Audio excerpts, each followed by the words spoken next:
The night that I met your mom was September 8th, 2001, and it was a Saturday night.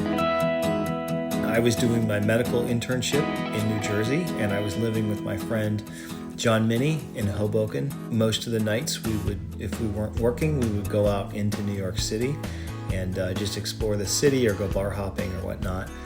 I was there in New York for work, and I had work on Monday, but I arrived on Saturday a little bit earlier to hang out with my friend Raquel.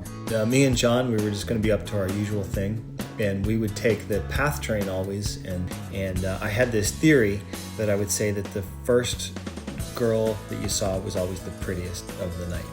And so we got on the train, and Mommy was there with her friend Raquel, and they were hanging on the bars, like on the grip bars, and they were like swinging around like monkeys and having fun, and they were right in front of us. And I turned to my friend John and I said, "Hey, look, there we go, I just cursed us. There's the prettiest girl we'll see all night."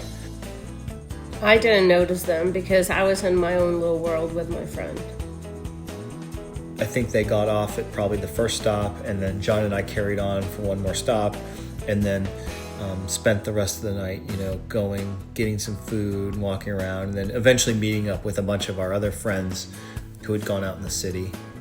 And then by about midnight, we were walking, kind of finishing up our night. We were back in the meatpacking district, and we walked into this random bar, and lo and behold, sitting at the bar was Mommy.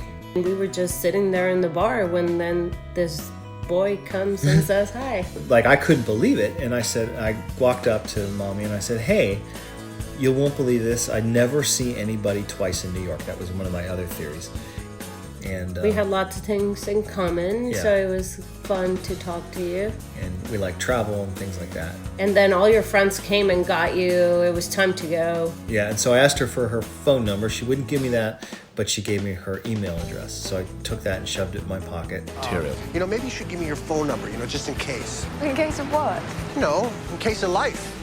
I just had a great time, and I'd never be able to find you again. Well, if we're meant to meet again, then we'll meet again. It's been over 20 years now. 20 years now. And Hope that is this helped. Yeah, this helps. All right. Bye, babe.